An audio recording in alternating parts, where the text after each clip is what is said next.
میں ہم تو لوگوں کو ترغیب دیتے ہیں باہر سے پیسہ لے کر آؤ, تبھی میں لوگوں کو کہتا ہوں یوٹیوب چینل بناؤ, ولاگنگ کرو, کچھ بھی کرو. ابھی تو میرا ایونٹ تو اسلام آباد میں یہی تو ترغیب دینے کے لیے تھا کہ یہ جو یوٹیوب ہے نا بہترین, یہ جو یوٹیوب کی ارننگ کے جو حرام ہونے کے لوگ کہتے ہیں نا حرام ہے, اس کو تو میں کئی دفعہ دلائل دے چکا ہوں. لوگ کہتے ہیں احتیاط والے پہلو پر عمل کریں اگر حلال حرام میں بہتر. بھائی احتیاط والے پہلو پر اگر آپ عمل کر رہے ہو تو دوسری احتیاط چھوٹ رہی ہے. اب یہ جو یوٹیوب ہے, سوشل میڈیا ہے, یہ ریمیڈنس لانے کا ایک بہت بڑا ذریعہ ہے. اگر آپ اسی کو حرام قرار دے دیا, ایک تو خالص حرام ہے, وہ تو کبھی بھی حلال نہیں ہو سکتا, لیکن اگر گنجائش کا پہلو نکل رہا ہے تو لوگوں کو دینا چاہیے. اس لیے کہ ریمیڈنس جتنا زیادہ ملک میں ابھی آئے گا وہ یوٹیوب فیس بک کے ذریعے آئے گا, جتنا اس کے ذریعے آ رہا ہے کسی اور ذریعے سے نہیں آ رہا. اس سے آپ کا ملک تھوڑا سا تو اسٹیبل ہوگا نا, آپ کا کنٹری. اس پہ لوگ ہمیں کہتے ہیں اصل میں اپنے چینل ہے نا اس لیے یوٹیوب کی ارننگ حلال ہے. جب ہمارا چینل نہیں تھا تب ہم نے یوٹیوب کی ارننگ کو حلال ہونے کا فتویٰ دیا تھا 2014 میں. اس وقت تو ہمیں پتہ ہی نہیں تھا یوٹیوب چینل ہوتا کیا ہے, پتہ تو اب بھی نہیں ہے کیونکہ ابھی بھی ہمارا چینل کسی اور نے بنایا ہے, لیکن اس وقت تو پتہ ہی نہیں تھا کہ اس میں کوئی سورس آف انکم بھی ہے, کچھ بھی نہیں پتا تھا اس بارے میں.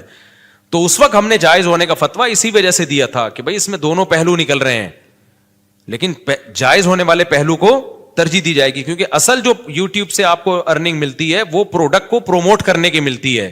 اس میں جو لڑکیاں آ رہی ہیں وہ ایک اضافی چیز ہے, پیسے اس کے نہیں مل رہے. جیسے موبائل کی دکان پہ آپ لڑکی کو بٹھا دو تو بٹھانا غلط کام ہے, آپ نے اگر خود بٹھایا ہو کسی اور نے بٹھایا تو وہ آپ کو گنا بھی نہیں ملے گا اس کا. تو یوٹیوب ہمارے مشورے سے تھوڑی لا رہا ہوتا ہے وہ اشتہار میں لڑکیوں کو.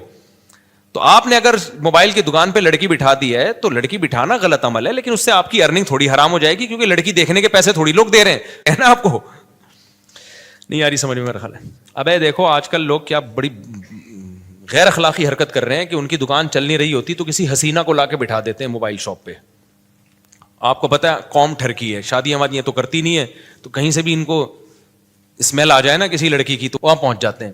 وہاں بیٹھو داڑھی مونچھوں والا عجیب سا بغلیں کے بال بڑے ہوئے اس کے وہ بیٹھا ہوا ہے وہاں پہ, اور ایک میں کوئی حسینہ بیٹھی ہوئی ہے موبائل بیچ رہی ہے. تو کراؤڈ کدھر, ٹھرکیوں کا کراؤڈ کدھر جاتا ہے, کہتے ہیں چلو موبائل ملا نہ ملا اس بہانے کسی انٹی سے بات کا موقع مل جائے گا, تو وہاں چلے جاتے ہیں, موبائل بھی اس بہانے بک جاتا ہے.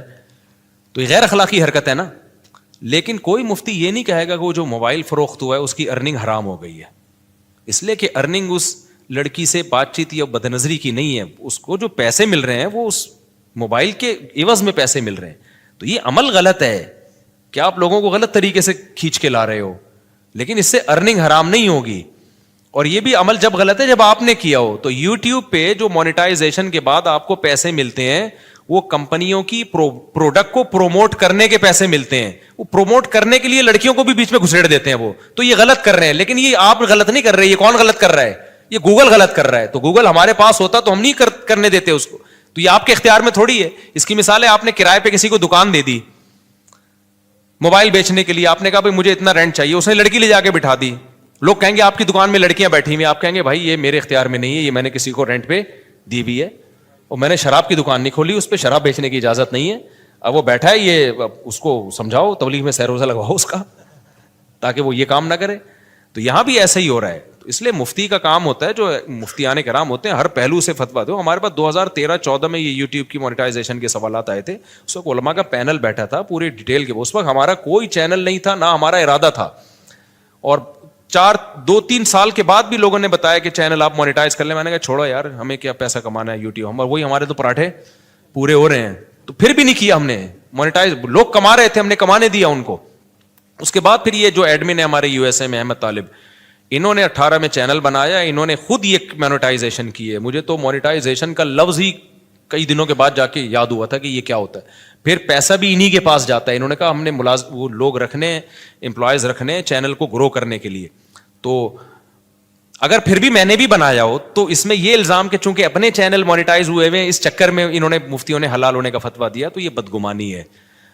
یعنی مولویوں کو کسی حال میں جو اگر ہم حرام ہونے کا فتویٰ دیتے ہیں نا تو پتہ ہے لوگ کیا کہتے ہیں, اب یہ ان کو تو کیا, ان کے تو چارج, ان کے تو نکاح پڑھا کے پیسے آ رہے ہیں نا, ان کے تو ہدیے نذرانے مل رہے ہیں, قوم جائے بھاڑ میں, ان کو بس حلال حرام کی. تو لوگ یہ باتیں کرتے. حلال ہونے کا فتویٰ دیا, اصل میں اپنے چینل کھل گئے ہیں نا ان لوگوں کے, اس لیے یہ کر رہے ہیں.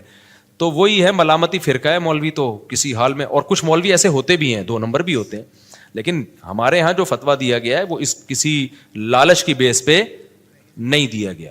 اور میں اور مزید آپ کو ایک احتیاط، ہم نے فتویٰ دیا اس کی مونیٹائزیشن کے جواز کا، لیکن جب ہمارے ایڈمن احمد بھائی نے میرے چینل کو مونیٹائز کیا ہے نا، تو میں نے کہا اس میں دوسرے علماء سے بھی فتویٰ لوں گا، اپنے بارے میں اور احتیاط کروں گا. ہم نے دوسروں کو تو جواز کا فتویٰ دیا ہے، لیکن اپنے بارے میں اپنی فتوے پر عمل کروں نہ. تو جو ایکسپرٹ مفتیان کرام ہیں، جو مجھ سے بھی زیادہ ایکسپرٹ ہیں، آدھا ایک گھنٹہ میں نے بیٹھ کے ان سے پھر اس پہ ڈسکشن کی ہے کہ بھائی اور بھی جتنے پہلوؤں کے لحاظ سے اس پہ غور کیا جا سکتا ہے.